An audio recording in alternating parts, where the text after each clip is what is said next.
Jesus Christ, the living cornerstone, crucified and risen to redeem us.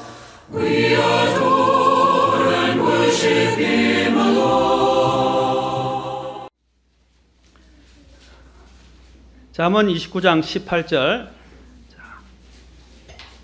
자, 다 찾으셨으면 우리 한음성으로 읽도록 하겠습니다.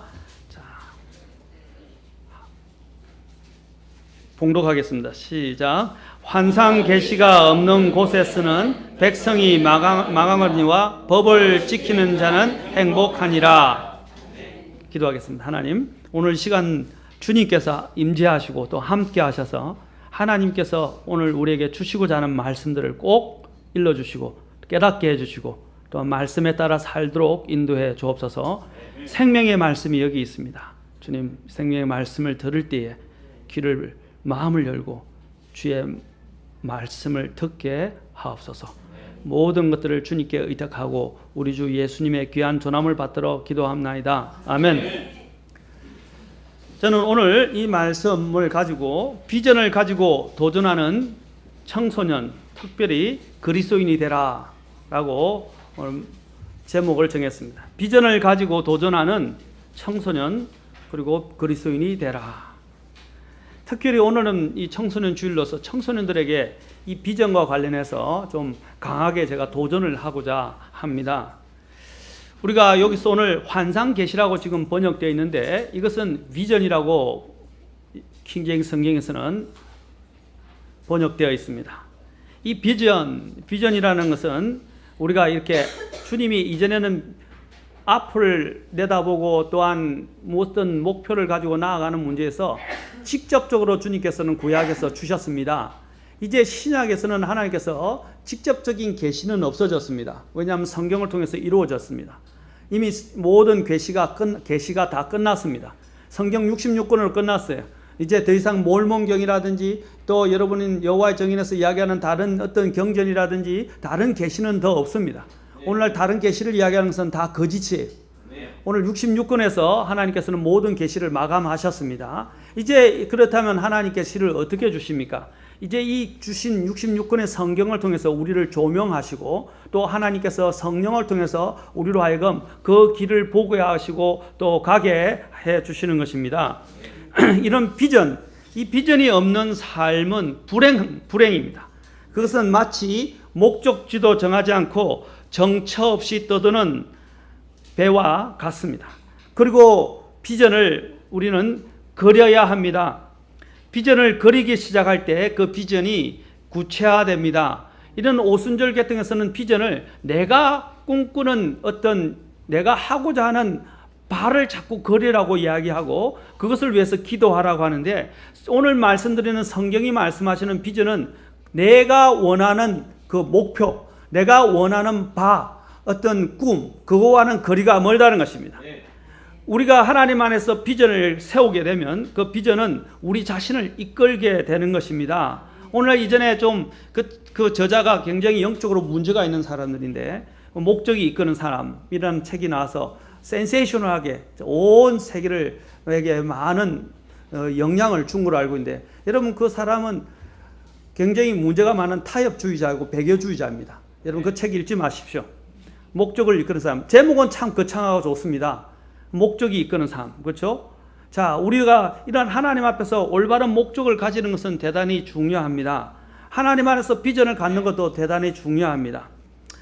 여러분 사도 바울은 회심하자마자 그가 주님을 만나게 되고 회심하자마자 가장 먼저 물었던 질문이 무엇입니까? 사도행전 9장 6절에 보시면 그가 하나님 앞에 구원받고 난 다음에 가장 먼저 물었던 질문은 주여 내가 무엇을 하기를 원하시나이까? 라고 물었습니다. 누구에게 물었습니까? 주님께 내가 무엇을 하기를 원하시나이까? 이것은 그리스도인이 되고 난 다음에 가장 먼저 우리가 하나님 앞에 물어야 할 질문입니다. 주여 내가 무엇을 하기를 원하시나이까? 하나님은 비전을 가진 사람, 비전을 품은 사람들을 이끌어 가십니다. 왜 어떤 사람들은 열심히 사는데 삶의 생동감이 없습니까? 또한 생동감을 느낄 수가 없습니까? 삶의 동기와 목적이 분명하지 않고 비전이 뚜렷하지 않기 때문입니다. 어떤 한 목사님의 글 가운데 이런 이야기가 있습니다. 윌리엄 패드가 쓴 글 가운데 재미있는 것이 많이 있습니다. 어떤 사람이 소년 시절에 5달러짜리 지폐를 길에서 주었습니다. 어릴 때 5달러짜리 지폐를 주었으니 얼마나 재미가 있었겠습니까? 그러니까 그것에 중독이 되어서 길바닥만 들여다보고 다녔습니다. 일생 동안 길에서 물건을 주는 데에 전 생애를 소모했습니다. 그가 주운 것을 보면 단추가 29,519개, 머리핀이 54,172개나 되었고 수천 개의 동전도 길에서 주었습니다. 그런 것들을 줍느라 그는 일생 동안 하늘이나 그 또한 푸르름 그리고 지상의 꽃과 새와 자연과 아름다움을 볼 기회가 없었다고 합니다. 일생이 그는 바로 그 5달러 지폐 때문에 일생이 차단되었던 것입니다. 이런 사람이 곧 넉마주의 인생을 사는 사람이다 라고 이분이 이야기를 했습니다. 넉마주의는 꿈이 없습니다. 이와 같은 인생을 사는 사람이 많이 있습니다. 우리는 공산당을 미워하고 그들을 또한 원수처럼 생각하고 있지만 그러나 그들에게는 원대한 꿈, 비전이 있습니다. 1957년 토인비가 타임지에 기고한 글을 보면 해피 아메리카와 홀리 러시아는 세상을 평등하게 하려는 꿈을 가지고 있지만 만약 전쟁이 일어난다면 미국 사람들은 자기 개인의 행복과 향락을 위해서 살고 있기 때문에 홀리 러시아에게 질 것이라고 했습니다. 솔제니친도 똑같은 말을 했습니다. 미국이나 유럽의 청년들은 전체 의식이 없고 비전이 없기 때문에 전쟁이 일어난다면 질 것이라 라고 했습니다. 공산주의자들은 유토피아를 약속하고 있는데 물론 다 그것은 거짓말입니다. 주님이 없는 세상엔 유토피아가 없어요. 공산주의가 대두된 지 100년이 지나도 유토피아는커녕 더욱 비참해지게 되었습니다. 중국의 마오쩌둥, 곧 모태등은 중국의 거짓된 공산주의의 이데올로기를 심어서 쇠뇌시켜서 그 많은 중국 사람들을 10억이 넘는 그 당시에는 8억 정도였는데 10억이 지금은 넘죠. 그 많은 중국 사람들을 공산하여 지배할 수 있었습니다. 어떻게 그 많은 사람들을 지배할 수 있겠습니까? 그는 나아가서 전 세계 사람들을 우리가 잘 아는 프롤레타리아화 해서 해야 한다는 비전을 이 문화혁명을 통해서 사람들에게 특히 청소년들에게 심어 주었습니다. 여러분, 나치가 일었을 때 어떤 사람들을 사용했습니까? 바로 청소년들을 사용했어요. 그 청년들의 꿈을 다 빼앗아가 버리고 그것을 조장하고 또 그들을 통해서 이 세계를 정복하고자 하는 꿈을 꾸었던 것입니다. 왜냐하면 그 청년들이 비전이 그 당시에 산업혁명과 여러 가지 가정이 깨어지고 또 주님에 대한 신앙이 깨어지기 시작하는 그 틈을 타서 마귀가 역사에서 독일의 그 청년들 나치즘이 바로 그들 안에 스며들기 시작했고 그 이데올로기가 심어지면서 꿈이 없었던 가정이 깨어지고 신앙이 깨어지고 또한 산업혁명으로 인해서 이기화되고 또 모든 것들이 무너져갔던 그 꿈이 없던 청년들에게, 청소년들에게 이 히틀러가 그들에게 이 잘못되어진 나치즘을 심어주었던 것입니다. 그래서 수많은 청년들이 목숨을 내어놨어요. 가정을 떠나고요. 가정을 버리고 심지어는 자기 가정에 있는 부모들을 고발하고요. 우리나라 이전에 공산주의가 들어왔을 때의 모습과 똑같았습니다. 비전이 없는 사람들에게 이 잘못된 비전들이 들어와서 그 사람들을 삼키고 만 것이 대표적인 것이 공산주의입니다. 그들은 중국 민족이 이런 그들에게 문화혁명 때 이 청소년들에게 심어줬는데 모태동 어록은 중국의 성경처럼 읽혀지게 되었습니다. 그들은 중국 민족이 온 세계를 패방한다는 꿈을 가지고 있습니다. 그래서 중화 민족이라 중국이 중심이다 이 말입니다. 그렇죠?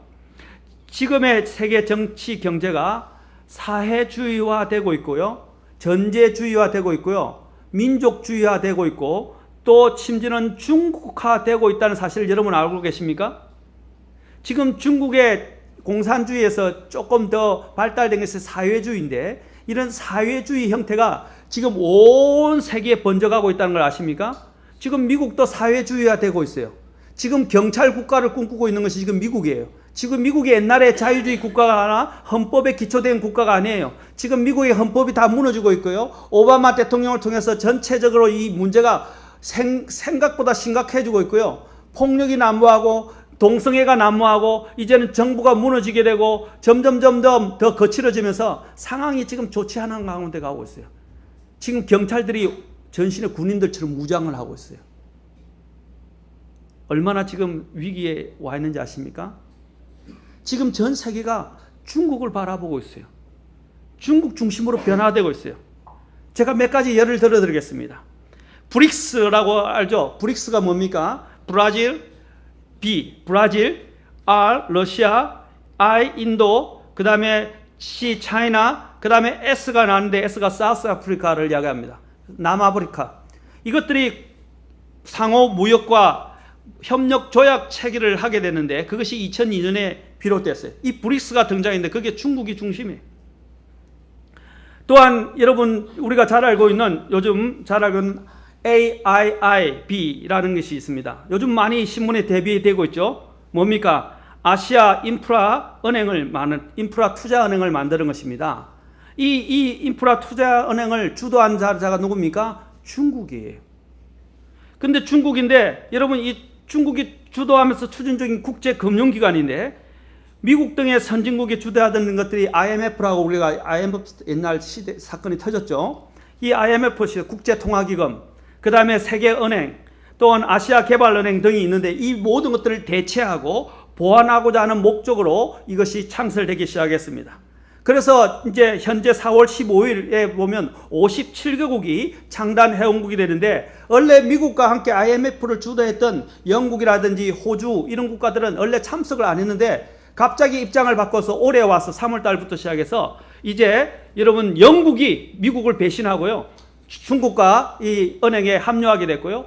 호주가 이제 다시 선언해서 합류하기 시작했고 한국도 눈치를 보다가 합류하기 시작했고 이제 캐나다와 일본이 지금 눈치를 보고 있다고 그래요.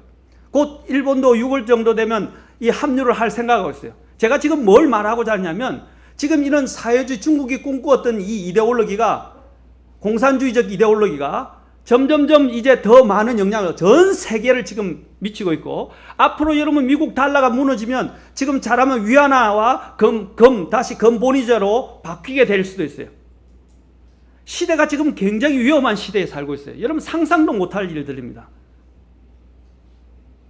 지금 그래서 중국이 위안화를 세계의 본위화폐로 만들려고 어떻게 합니까? 기존 화폐로 만들기 위해서 지금 금을 사들이고 있어요. 엄청난 금을 사들이고 있어요. 중국이 꿈꾸던 것들이 실제로 이루어지는데 저는 중국이 주도할 것이라고 말하는 게 아니라 이러한 그들의 꿈들이 지금 시행되고 있는데 주님께서 이제 오셔서 모든 것을 다 차단시키실 것입니다. 그러나 그 전에 이러한 것들을 이용해서 군림하게 될 사람이 나타나는데 그것이 바로 우리가 일명 적그리스도라고 부르는 것입니다.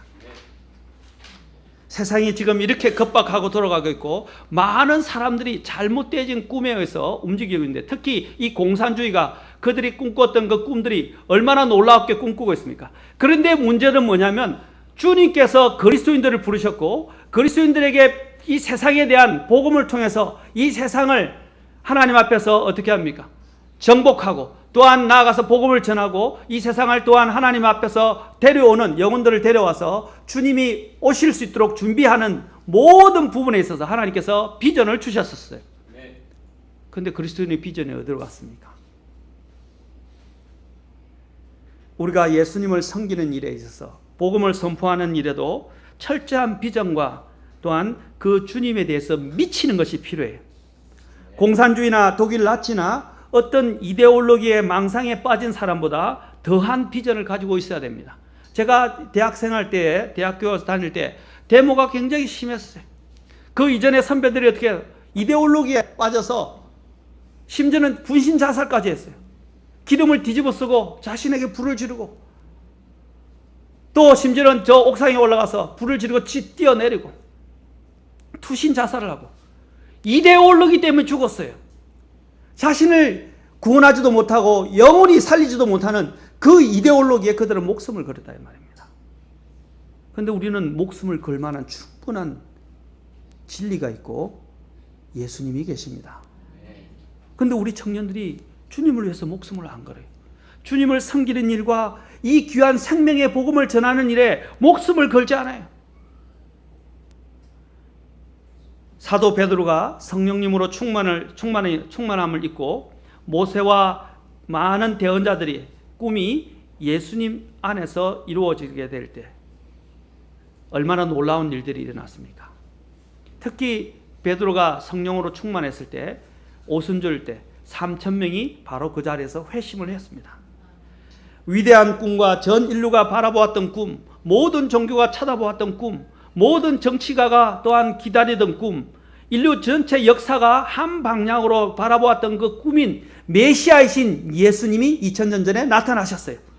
그런데 사탄이 공작을 해서 예수님을 십자가에 못 박아 버리게 했고, 또한 물론 하나님께서는 예수님을 십자가에 못 박아 버리게 하면서 온 인류를 구속할 수 있는 준비를 하셨어요. 그런데 그 안에 사탄이 방해 책동을 내서 어떻게 합니까? 이제 예수님 대신에 적그리스도가 자신의 길을 예비하고 자신을 숭배하게 만들기 위해서 준비하고 있고, 지금이 바로 그 시대예요. 곧 적그리스도가 나타날 거예요. 저는 확신합니다. 저는 예언을 하는 게 아니에요. 성경의 대언이 지금 성취되고 있는 것을 통해서 말씀을 드린 것입니다. 시대의 징조를 통해서 여러분에게 말씀을 드리는 거예요. 우리가 주님께 대해서 가져야 될 그 비전을 이제 적그리스도가 앞서서 그것을 훔쳐가 버리는 것입니다. 사탄이 거짓 그리스도, 적그리스도를 내세워서 그 꿈을 빼앗아 자신을 찾고 경배하게 하려고 지금 얼마나 강하게 역사하고 있습니까? 제가 지금 당부하건대 제가 좀 있으면 종말론을 쭉 강의를 할 겁니다. 종말론을 설교할 거예요. 그것은 제가 극단적 시한부 종말론자이기 때문이 아닙니다. 저는 극단적 시한부 종말론을 정오합니다. 저는 날짜를 헤아리는 극단적 종말론 주의자. 여러분들이 시대를 한번 읽어보십시오. 지금 세상이 얼마나 급박하고 얼마나 위기에 독차한지 아십니까? 올 가을은 아마 올 가을과 내년에는요, 상상을 초월하는 일이 일어납니다. 제가 강조하고 있지만 올해가 여러분 안식년이고 내년이 희년이에요. 전대미문의 이 희년이 내년에 오게 되는데, 그 올 때 주님이 움직이는 역사하시는 방향이 그것을 시미타라고 이야기하고 또 하빈즈라고 이야기해요. 시미타라는 것들이 지금 이제 일어나게 됩니다. 다음에 여러분 한번 찾아보세요. 시미타가 뭔지. 그 말은 뭔지 아시면 여러분이 피부로 못 느끼지만 지금 그 정도로 주님께서 오실 수 있고 모든 세상이 주님 오시기 합당한 형태로 대공황으로 들어가게 될 그런 형태의 시간이 다 다가오고 있다는 것입니다. 여러분들을 위협하고 제가 여러분들에게서 여러분들을 압박하려고 말씀드린 게 아니라 시대를 읽고 깨닫고 경성하고 깨어야 된다는 것입니다. 주님 앞에 안에서 비전을 가지라고 제가 말씀을 드리는 거예요. 고린도후서 5장 3절을 한번 봅시다. 고린도후서 5장 13절부터 19절까지 봅시다. 지금 적그리스도가 이제 우리의 꿈을 빼앗고 자신을 찾아 경배하게 하려고 지금 강하게 역사하고 있습니다. 우리는 모든 것에 모든 것이 되시고 우리의 구원자와 주님이신 예수님을 향한 비전을 가져야 합니다. 마치 미친 사람처럼 말입니다. 고린도후서 5장 13절부터 보십시오. 19절까지.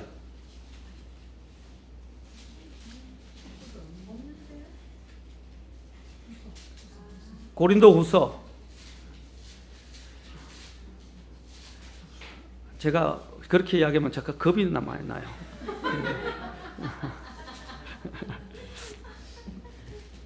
자, 찾으셨죠? 5장 13절 같이 읽겠습니다. 19절까지 시작. 우리가 만일 미쳤어도 그것은 하나님을 향한 것이요 정신이 온전하여도 그것은 너희를 위한 것이니 이는 그리스도의 사랑이 우리를 강건하기 때문이라. 우리가 이같이 판단하노니 곧 한 사람이 모든 사람을 위하여 죽었으면 모든 사람이 죽었느니라. 그분께서 모든 사람을 위하여 죽으신 것은 살아있는 자들이 이제부터는 자기들을 위하여 살지 아니하고 오직 자기들을 위하여 죽었다가 다시 일어나신 분을 위하여 살게 하려 함이니라. 그러므로 이제부터는 우리가 아무도 육신을 따라 알지 아니하노니 참으로 우리가 그리스도를 육신을 따라 알았으나 이제부터는 그분을 더 이상 그같이 알지 아니하노라. 그런즉 누구든지 그리스도 안에 있으면 그는 새로운 창조물이라. 옛것들은 지나갔으니 보라 모든 것이 새롭게 되었도다. 또 모든 것이 하나님에게서 났으며 그분께서 예수 그리스도를 통하여 우리를 자신과 화해하게 하시고 또 화해하게 하는 사역을 우리에게 주셨으니 곧 하나님께서 그리스도 안에 계시사 세상을 자신과 화해하게 하시며 그들의 범법을 그들에게 돌리지 아니하시고 화해하게 하는 말씀을 우리에게 맡기셨느니라. 5장 13절에 뭐라고 말했습니까? 우리가 만일 미쳤어도 그것은 하나님을 향한 것이요, 하나님을 향해서 미칠 필요가 있다는 것입니다. 왜 미칩니까? 5장 14절에 그리스도의 사랑이 우리를 강건하기 때문입니다. 그리스도의 사랑이 어떻게 우리에게 나타났습니까? 5장 15절에서 말씀하십니다. 한 사람이 14절 하반절과 15절에서 한 사람이 우리를 위하여 죽었는데 그분이 예수 그리스도입니다. 그분이 우리를 위해서 죽으셨다고 되어 있습니다. 그래서 살아있는 자들이 이제부터는이란 말이 지금 2번, 3번 나왔어요. 이제부터는 자기들을 위하여 살지 아니하고 우리를 위하여 죽었다가 살아나신 분을 위해서 살게 하려 하신다고 했습니다. 이제부터는 우리가 그분을 이제 육신을 따라 알지 않고 어떻게 해요? 그분을 그렇게 알면 안 된다는 거예요. 육신을 따라 아는 것은 그냥 육체적인 형태로 인간적인 지식을 가지고 아는 거예요. 이제는 우리가 그렇게 알면 해요. 주님은 생명이고 메시아이고 구원자이고 주님이고 하나님이십니다. 이제부터는 그분을 더 이상 그같이 알지 아니하노라. 5장 17절에 보니까 누구든지 그리스도 안에 있으면 새로운 창조물이다. 옛것들은 지나갔으니 보라 모든 것이 새롭게 되었다라고 말합니다. 그리고 하나님이 우리에게 맡기신 것이 뭘 맡겼다고 그랬어요? 19절에 보십시오. 자신과 화해하게 하는 말씀을 맡기셨다. 여러분, 우리의 꿈이 이게 되면 되겠습니다. 주님이 우리에게 맡기신 것, 이 얼마나 귀한 것입니까? 이 생명의 보험으로 어떤 사람들은 소방관들 보십시오. 사람의 생명, 박봉인데도 불구하고 너무나 힘든 이런 3D와 같은 일인데도 불구하고 그들이 뭘 생각합니까? 한 사람이 자기의 손에 의해서 구출받고 생명을 건지는 일이 얼마나 귀한 것인지 그게 자긍심을 가져요. 비록 박봉이고 너무 힘든 일이지만 그렇죠? 항상 대기해야 하고 사생활도 접어야 하는 이런 어려운 시기에 있지만 그들이 사람의 생명을 구한다는 그것들의 자긍심을 갖고 있어요. 하나님이 오늘 우리 청년들에게 주는 비전이 무엇입니까? 영혼들이 지금 죽어가고 있어요. 영혼들을 살리고 또 하나님의 교회들이 진리가 바닥에 뒹굴고 있어요. 그 진리를 세우고 또 진리 안에서 사람들을 세워가고 또한 하나님 안에서 그 영혼들을 구원하고 하는 그 귀한 일들을 하나님이 우리에게 주셨다 이 말입니다. 화해하게 하는, 주님과 원수되었던 이 죄인들을 주님과 화해하게 하는 그 화해하게 하는 말씀을 우리에게 맡기셨다 이 말입니다. 오늘 5장 13절에서 우리가 미쳤어도 그것은 하나님을 향한 것이요. 미쳐보세요. 한번 미쳐보세요. 세상의 많은 일들은 우리가 그렇게 미치면서도 주님과 그분의 일들은 왜 미치지 않는 것입니까? 주님께 미쳐보십시오. 저는 미친다고 해서 집 팔고 모든 논밭 팔고 돌아다니고 그렇게 수도원에 들어가고 그렇게 하라는 게 아니에요. 제가 말하는 미침은 항상 건전한 미침이에요. 더 정신이 맑고 깨어있고 더 건신하고 더 부지런하고 더 시간을 아끼고 더 열심히 사는 그런 그리스도의 삶을 살라야 말입니다. 흥청망청 그냥 아무 비전 없이 아무 때나 살고 세상에 대해서 세상에 쫓아다니고 그런 삶을 살지 말라고. 우리 청년들 좀 제발 깨십시오. 청년들이 일어서지 않으면 이 교회가 살 수 없어요. 청년들이 일어나지 않으면 주님께서 어떻게 이 놀라운 복음의 일들을, 이 세상의 복음을 전하는 일들을 감당할 수 있겠습니까? 야고보서 1장 8절에서는 두 마음을 품은 사람은 자기의 모든 일에서 안정이 없다고 그랬어요. 여러분, 주님께 미쳐도 시간이 모자랍니다. 두 마음을 품은 사람들은요, 항상 마음에 갈등이 있어요. 그래서 온전히 집중을 할 수 없게 돼요. 여러분이 연애할 때도 늘 이야기하지만 연애할 때 내가 마음에 두 여인을 마음에 품고 있으면 어떻게 되겠어요? 뺨 맞기 일수예요. 그렇죠? 또 만약에 우리는 또 여자가 또 다른 두 남자에게 마음을 품고 있고 저울질하고 있으면 어떻게 되겠어요? 행복할 수가 없어요. 하나에 올인해야 돼요. 그렇죠? 네. 하나에 올인하셔야 돼요. 마찬가지로 우리도 주님께서 우리를 사도 바울이 뭐라고 그랬어요? 순결한 처녀로서 주님께 정혼시키고자 한다 그랬어요. 그리고 주님께 드린다 그랬어요. 프레젠트. 그렇죠. 프레젠트가 뭡니까? 주님께 선을 보인다는 것이에요. 그렇죠? 일종의 선물로 선을 보인다는 뜻입니다. 주님께 우리를 정혼시키고자 이렇게 선을 보일 때 우리가 그 주님이 정말 최고의 분이라고 생각한다면 항상 우리가 단장하고 준비되어 있어야 합니다. 다른 것들에 마음을 두면 안 된다는 거예요. 아멘. 우리는 주님과 정혼한 사람들이에요. 주님은 우리의 정혼한 이제 신랑이 되시는 분이십니다. 우리는 그분께 마음을 쏟아 놓아야 합니다. 어떤 면에서는 우리가 하나님을 향해서는 광신자가 되어야 합니다. 건전한 광신자가 되어야 합니다. 그래서 야고보서 4장 8절에서는 두 마음을 품은 자들아 너희 마음을 순결하게 하라 라고 말씀하십니다. 너희 마음을 순결하게 하라.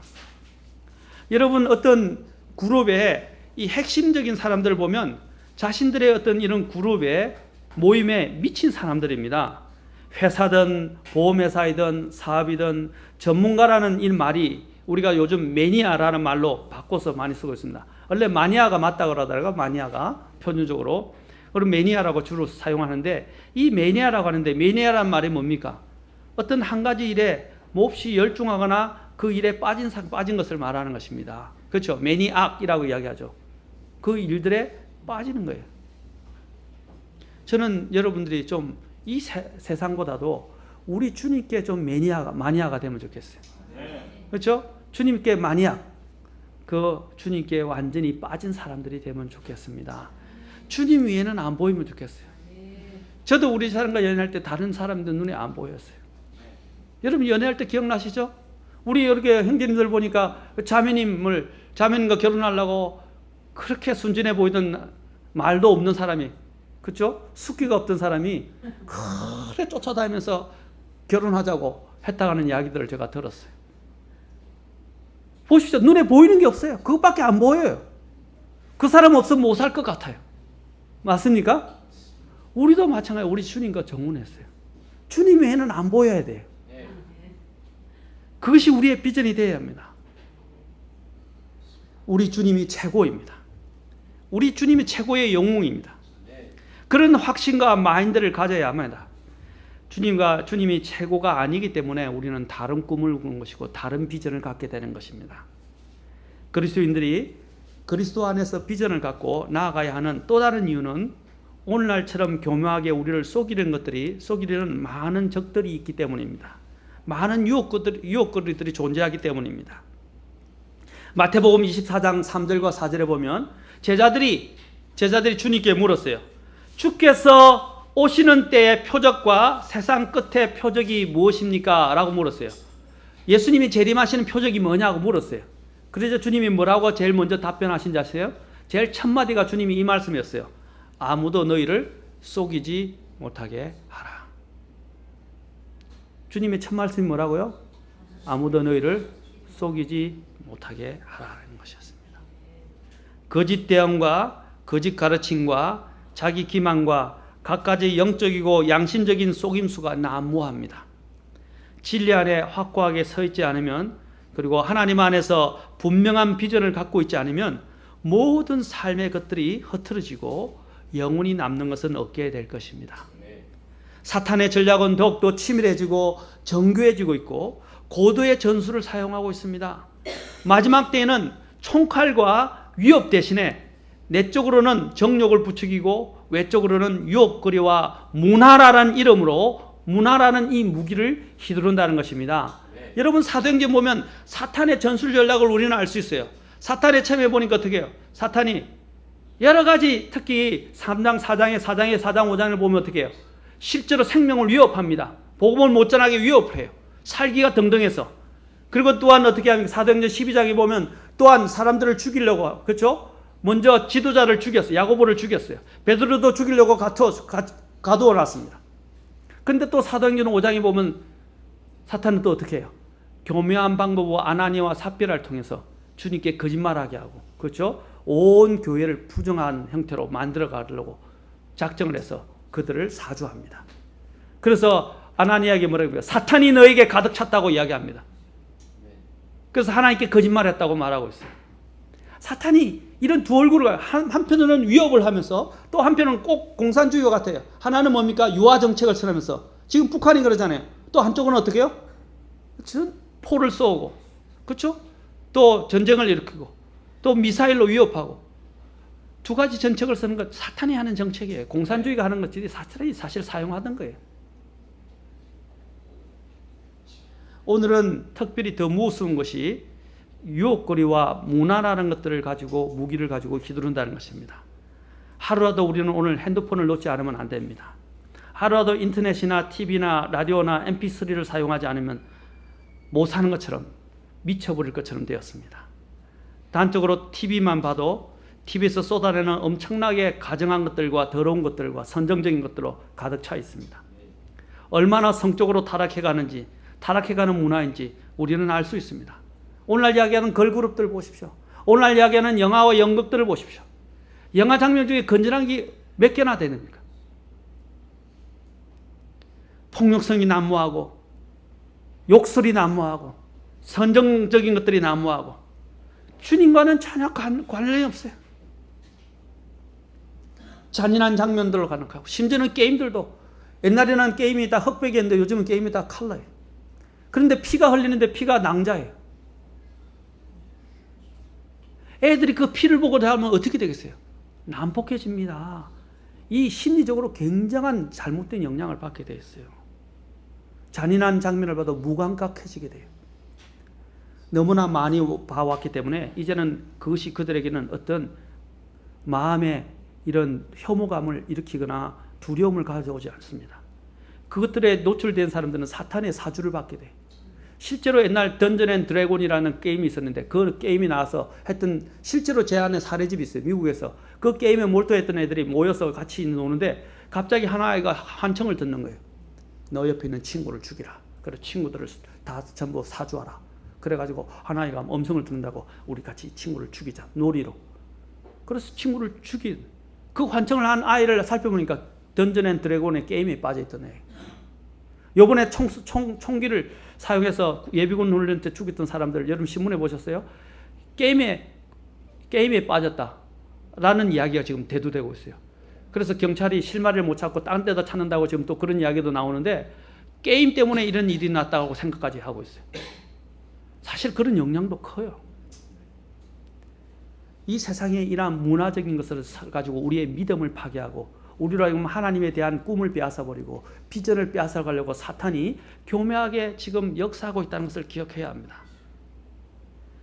오늘 청소년들 보죠. 오늘 지하철에, 제가 얼마 전에 지하철 타고 왔는데 전실 앉아서 어떤 외국 사람이, 제가 공항에 우리 이제 한 선교사님이 이제 미국 한국을 떠나시게 돼서 제가 공항에 갔다 왔는데 전부 다 청소년들이요. 전부 핸드폰만 붙들고. 그리고 외국 사람들이 그게 신기해가지고 제가 공항에서 다시 이제 서울로 오고 있는데 지하철을 탔어요. 타고 오는데 그 사람이 신기해가지고 지하철로 사진을 다 찍고 있어요. 러시아 사람인가 외국 유럽 사람인가 그랬어요. 사진을 다 찍네. 뭘 찍냐면 전부 핸드폰 보고 있는 모습. 신기한 거예요.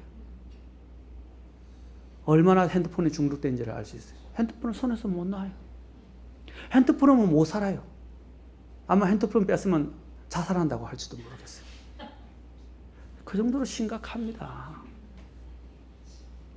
그게 누가 하는 겁니까? 사탄이 하는 거예요. 사탄이 우리에게서 생각과 마음을 다 빼앗아가는 것입니다. 우리의 꿈을 빼앗아버리고 비전을 빼앗아버리고 심지어는 우리의 믿음까지 파괴해버리는 거예요. 오늘날 왜 이렇게 자살률이 많아지고 있습니까? 왜 이렇게 동성애가 난무하고 있습니까? 왜 이렇게 원조 교제가 판을 치고 있습니까? 왜 이렇게 폭력이 난무하게 됩니까? 왜 이렇게 사건 사고가 더 많이 생기고 있습니까? 이게 다 문화적인 문제예요. 문화적인 매스 미디어가 이 사람들을 이상하게 만들어가고 미치게 만들고 있어요. 정신이 이상하게 만들고 있다고요. 그게 사탄이 하는 일이에요. 여러분 속지 마십시오. 우리가 지금 속아 넘어가고 있어요. 문명이라는, 문화라는 이런 달콤한 유혹에 우리가 얼마나 많이 속아 넘어가고 있습니까? 우리는 비록 나이가 어릴지라도 하나님의 것을 가지고, 하나님의 말씀을 가지고 이 세상을 분별해야 합니다. 그리고 선택을 잘 해야 합니다. 결단해야 합니다. 어떤 사람들이 이런 말씀했습니다. 우리의 오늘은 어제 생각한 결과이다. 우리의 내일은 우리가 오늘 무슨 생각을 하느냐에 달려있다고 했습니다. 오늘 우리가 무엇을 생각하느냐가 내일을 결정하는 것입니다. 오늘은 어저께 내가 생각하고 내가 행했던 것들의 결과인 것입니다. 우리가 오늘 게임을 생각하면 어떻게 해요? 내일도 게임만 생각하게 돼요. 나중에는 자신이 프로 게이머가 되는 꿈을 꾸게 될 것입니다. 요즘 오락 중심적인 삶을 살아가는 이 시대에는 또 어떤 사람들은 엄난한 것만 생각하게 되는 거야. 맨날 엄난한 것만 찾게 되고 내일은 그 성중독에 빠져있는 자신의 모습만, 그것만 찾는 사람이 되어 있을 것입니다.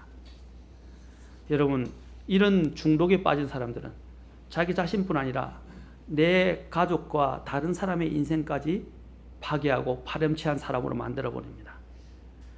여러분, 이처럼 문화를 통해서 들어오는 사탄의 이런 파괴 전략은 총칼보다도 더 잔인하고 더 무서울 수 있습니다. 사람의 양심을, 생각을 마비시키고 꿈을 빼앗아 버립니다. 오늘 우리 시대의 젊은이들에게는 문제가 뭐냐면 영웅이 없습니다. 마치 산업혁명 이후에 독일에서 영웅이 없어서 그들이 나치즘에 다 휩쓸려 들어갔던 것처럼 오늘날 우리나라도 보십시오. 영웅이 없어요. 그들에게 진정한 영웅이 없어요. 영웅이라는 것은 그냥 아이돌 스타들이, 스포츠계의 선수들이, 그들이 여러분에게 뭘 줄 수 있습니까? 여러분이 갖다 바치기만 하지 그들이 여러분에 뭘 줘요? 주님은 우리에게 생명을 주세요. 영원한 생명을 주세요. 그리고 우리에게 영원한 보상을 약속하고 계세요. 주님 같은 분이 어디 있습니까? 스포츠계에 있는 프로 선수들이 여러분을 위해서 목숨을 내어놨습니까? 연예계에 있는 연예인들이 여러분을 위해서 목숨을 내어놨습니까? 그들은 자신들의 돈을, 여러분들의 돈과 여러분의 꿈을 빼앗아가는 사람들이에요. 그걸 가지고 자신들의 사치스러운 생활을 꿈꾸는 사람들이에요. 그래서 아이돌, 우상 아닙니까? 우상. 왜 그들에게 여러분의 꿈을 빼앗기고 여러분의 돈을 빼앗기고 여러분의 인생과 정열을 다 빼앗기고 있는 것입니까? 시간을 빼앗기는 것입니까? 여러분에게 무한정의 생명을 주실 수 있는 주님께 한번, 여러분 주님을 아이돌로 삼으시고 주님께 한번 나아가 보십시오. 여러분의 예수님을 여러분의 영웅으로 삼아 보십시오.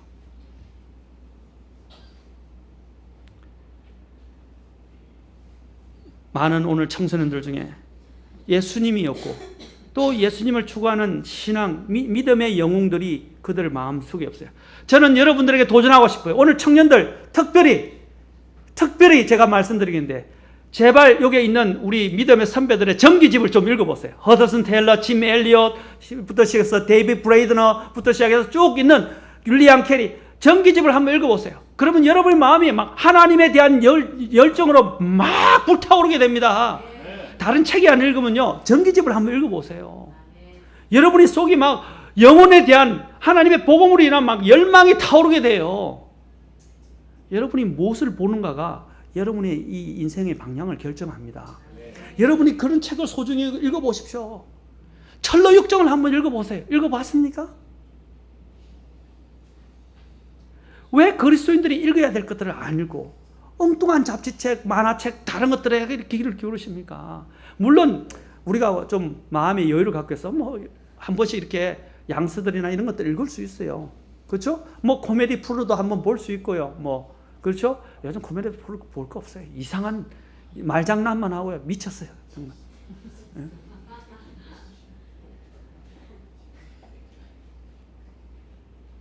제가 그런 것들 다 매도하는 건 아닙니다. 우리가 좀 여유를 가질 수 있는 것도 필요해요. 그렇죠? 그러나 그런 것들만 빠지고 그것만 추구하지 말라는 것입니다. 그와 함께 건전한 주님이 주신 것들이 많이 있잖아요. 맞습니까? 좀 그런 것들도 추구하라는 것입니다. 주 하나님이 주시는 좀 꿈을 키우십시오. 비전을 견제하고 나아가십시오. 어느 날 깨꼬리가 풀이 죽어서 있어서 지혜자가 와서 너 왜 요새 노래가 없니? 하고 물었습니다. 그러니까 깨꼬리가 불평하면서 개구리 소리가 하도 컸어요. 제 소리가 소용이 없잖아요. 이렇게 말을 했다고 합니다. 그러니까 지혜자가 이렇게 말했습니다. 너가 조용히 있으니까 개구리 소리가 더 크게 들리는 거야 라고 이야기했어요.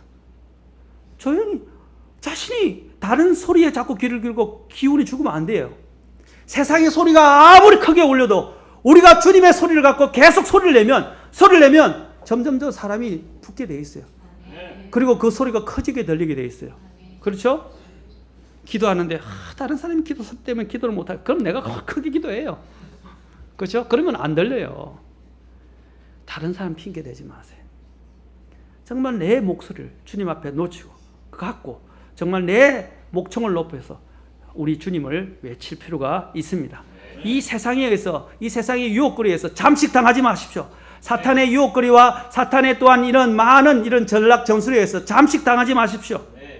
우리 그리스도인의 목소리가 오늘 너무 작아지고 있습니다.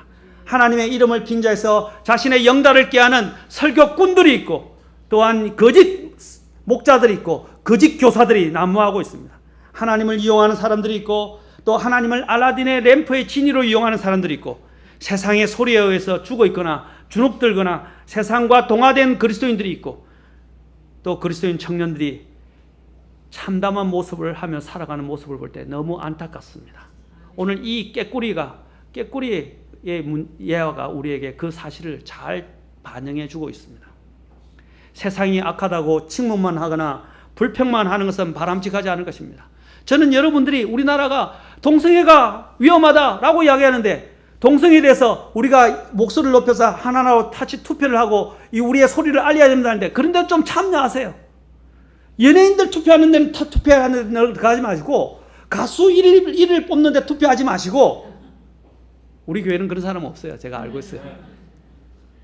동성애자를 막는데 우리가 한 표를 더 합시다. 그런 데 들어가서 좀 투표를 하세요. 아멘? 세상이 악하다고 침묵하고 불평하는 것은 바람직하지 않아요. 세상에 가장 소중한 일은 탄식 소리가 나는 곳에 내가 바로 이 깨꼬리처럼 바로 이 소망의 소리를 가지고 음성을 가지고 노래하는 것입니다. 세상이 어떻게 이야기하든 내 소중한 이 비전을 하나님 안에서 비전을 품고 살겠다고 결단하고 실천하는 것이 얼마나 귀한 일입니까? 비전 있는 청년들이라면 겨울과 같은 상황에서도 봄을 노래하고 봄을 준비하는 사람이 아니겠습니까? 겨울 때문에 오그라들어서 아무것도 하지 못하는 사람들. 성경에 보면 게으른 자의 특징 중에 하나가 뭡니까? 밖에 사자가 있다 그러면서 어떻게 해요? 나가서 농사도 안 짓는 거예요. 그 게으른 사람 특징입니다. 온갖 그게 나옵니다. 게으른 사람은 어떤 사람보다도 더 온갖 변명을 늘어놓으면서 자기가 더 지혜롭다고 이야기합니다. 수많은 변명이에요. 모든 게 변명이에요. 그러나 여러분들이 그러한 모습으로 전락하면 안 돼요. 겨울이 와도 봄을 예비하고 또 봄을 노래할 줄 아는 희망을 노래할 줄 알고 소망을 노래할 줄 알고 그렇죠? 비전을 꿈꾸는 사람들이 되어야 합니다. 주님은 우리에게 너희는 세상의 소금이라고 말씀하셨습니다. 세상의 소금이니 마태복음 5장 13절에 너희는 땅의 소금이로되 만일 소금이 제 맛을 잃으면 무엇으로 그것을 짜게 하리요? 그 뒤에는 그것이 아무 쓸모 없으므로 버려져서 사람의 발밑에 밟힐 뿐이니라 라고 하셨습니다. 이 말씀을 우리는 묵상해 볼 필요가 있습니다. 우리 모든 신자들은 이 세상의 소금입니다. 소금이 역할 곧 제 맛을 잃으면 아무 쓸모가 없게 되고 버려져서 사람의 발밑에 밟힐 뿐입니다. 소금은 제맛인 짠맛을 내어야 합니다. 나는 이 세상에서 그리스도인의 맛을 내는 소금입니까? 이 세상에서 그리스도의 빛을 투과하여 비추어주는 세상의 빛입니까? 빛을 비추지 않으면 모두가 어둠 속에서 망하게 됩니다. 짙은 밤, 허감, 폭풍우가 몰아치는 밤에 등대가 빛을 잃었다고 생각해 보십시오. 그 등대 자신도 생명을 잃을 뿐 아니라 그 등대의 빛만 바라보고 항해하는 배들은 모두 다 길을 잃어 파손당하거나 침몰당하게 될 것입니다. 우리는 등대의 빛과 같습니다. 우리는 이 세상의 부패를 방지하는 소금과 같습니다. 그리고 간을 내어주는 소금과 같습니다. 아멘. 우리는 우리의 맛을 내야 돼요. 그리스도인으로서의 맛을 내야 됩니다. 진정한 꿈의 시작과 실현은 십자가로부터 시작하고 십자가를 통해서 이루어집니다. 다음에 제가 느헤미야 3장을 가지고 설교할 것이지만, 느헤미야 가면 여러분, 느헤미야가 성전을 재건하는데, 그렇죠? 성전을 재건하는데 거기에 보면 12문이 있어요. 성벽을 재건하는데 예루살렘에 10문이 있어요. 10문. 10문 중에서 제일 먼저 시작하는 것들의 의미를 제가 설명할 것인데, 제일 처음에 뭐가 나오냐면 양문이 나와요. 양문. 제가 이제 맛보기로 보여드리는 겁니다. 양문이 나오고, 제일 마지막 문에 10문이 끝나고 또 제일 마지막에 또 마무리하는 문이 무슨 문인지 아십니까? 또 양문이 언급돼요. 그럼 뭘 말하는지 아십니까? 양문은 뭐예요? 여러분이 한번 묵상해 보세요. 양문이 뭘 의미하는가? 주님의 그 희생을 이야기하는 것입니다. 그 양문, 주님의 십자가로 시작해서 십자가로 끝난다는 걸 말하는 거예요. 우리의 모든 신앙은요, 십자가로 시작해서 십자가로 끝나야 돼요. 아멘? 여러분, 우리의 모든 것들은 십자가에서 출발해야 돼요. 십자가를 통과하면서 우리는, 우리의 옛사람은 예수님과 함께 죽었어요. 청년들, 여러분이 정말 예수님을 믿었다면, 예수님을 믿을 때 여러분의 옛사람과 정욕과 함께 세상에 대하여 죽었다는 것을 기억하셔야 돼요. 나는 죽었어요. 예수님 안에서, 그리스도 안에서 우리는, 나는 새로운 피조물이에요. 새로운 창조물이 됐단 말입니다. 이 사실을 인지하지 않으면 여러분의 비전은 다 사그라들게 됩니다. 여러분은 비전 없는 사람으로 살게 돼요. 항상 내가 예수님의 그 값진 보혈의 희생을 통해서, 그걸 믿는 믿음을 통해서 나는 죽었다는 것을 기억하십시오. 그리고 예수님의 그 생명으로 나는 다시 산 사람이라는 것을 기억하십시오. 나의 삶의 의미는 주님과 함께 이제 시작된 것입니다. 주님과 함께 새로운 영원한 생명의 여행이 시작된 것입니다. 얼마나 가치 있는 일입니까? 우리는 없다고 하면서 위축되지 말아야 됩니다. 우리 성도들은 십자가를 통해서 구원하신 주님의 사랑이 있고, 또 주님의 능력이 있고, 주님으로 인한 소망이 우리에게 있습니다. 이 소망을 가지고 인생을 좀 힘차게 살아보십시오. 아까도 얘기했지만 주님 오실 때가 다 됐어요. 주님 앞에 섰을 때, 여러분 주님 앞에 섰을 때 다 계산을 하게 되는데, 마치 주인이 와서 자신이 한 일에 대해서 집사들이 계산을 해서, 지배인이 계산을 해서 거기에 있는 오너에게 어떻게 하면 계산 보고하듯이, 회계 보고하듯이 우리가 다 계산을 해야 돼요. 근데 여러분 주님 앞에 섰을 때 계산할 것이 있습니까? 주님께 주인께 돌려드릴 게 있어요, 없어요? 잘 생각해 보세요. 저는 청년들에게도 이야기하지만 오늘 우리 모든 성도님들에게 말씀하십니다. 이제 우리는 꿈을 가져야 합니다. 주님 안에서 비전을 가져야 됩니다. 세상에 미친 사람들이 아니라, 세상의 일들에 미친 사람들이 아니라, 정말 복음과 정말 그리스도로 인하여 미쳐야 하고, 그리스도가 나의 비전의 중심이 되어야 되고, 그리스도를 향한 모든 것들이 비전을 향한 것이 되어야 됩니다. 우리의 생활은 어디에 있다고? 생활 방식은. 자, 빌립보서 읽고 오늘 마치겠습니다. 생활 방식. 빌립보서 3장.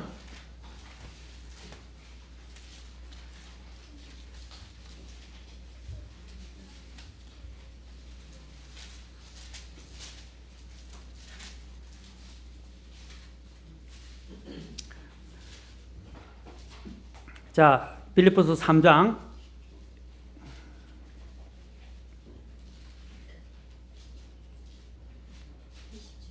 20절인데 17절부터 같이 21절까지 읽겠습니다. 잘 보십시오. 성도들의 생활 방식에 대해서 권면을 하는데 17절부터 21절까지 자, 같이 천천히 한 음성으로 정독하면서 의미를 새기면서 읽도록 하겠습니다. 시작. 형제들아, 너희는 함께 나를 따르는 자가 되고, 또 너희가 우리를 본보기로 삼은 것 같이 그렇게 걷는 자들을 주목하라. 내가 여러 번 너에게 말한 적이 있고, 지금도 눈물을 흘리며 너에게 말하는 많은 사람들, 곧 그들이 그리스도의 십자가의 원수로 걷느니라.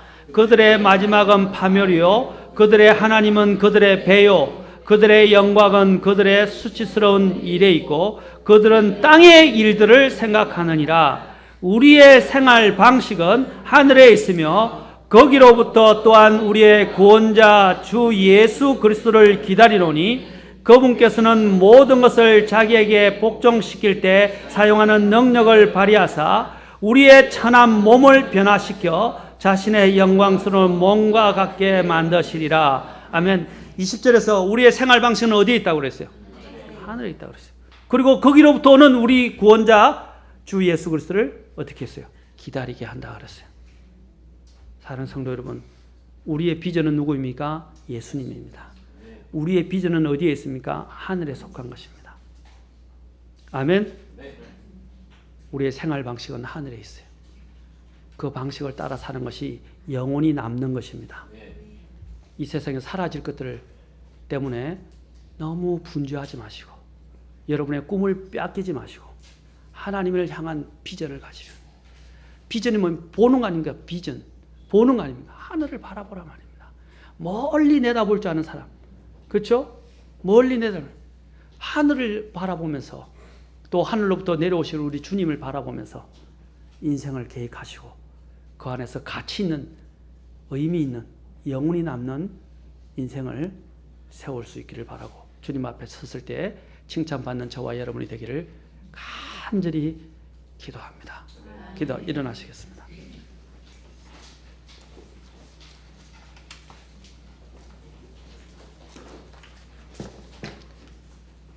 여러분 정말로 주님 오실 때 다 돼갑니다. 때 얼마 남지 않았습니다. 외로우신 분도 이제 주님이 오실 때가 다 돼서 여러분 외로움도 다 물러갑니다. 두려우신 분도 주님이 오시면 모든 게 다 평정됩니다. 여러분 내가 다른 것들에 지금 몰두할 시간이 사실 부족합니다. 시간을 아끼라 그랬습니다. 시간을 되찾으라고 말합니다. 시간이 얼마 없습니다. 마귀도 자기의 시간이 얼마 남지 않은 것을 알고 발악하면서 어떻게 쓰던 사람들을 속이고 멸망으로 이끌어가려 합니다. 이럴 때 우리는 더 정신을 차리고 얼마 남지 않은 때에 정신을 차리고 주님을 섬겨야 합니다. 주님께로 나아가야 합니다. 여러분 오늘 주님 앞에 비전을 가지지 않겠습니까? 하나님에서 비전을 가지 영원히 남는 비전. 주님은 여러분을 행복하게 해주시고 여러분의 마음을 채워줄 수 있는 분입니다. 오늘 우리 청년들 주님 앞에 나오지 않겠어요? 주님, 제가 주님 안에서 비전을 새롭게 갖기를 원합니다. 그리스도 안에서 나는 빚어진 새로운 창조물이고 피조물입니다.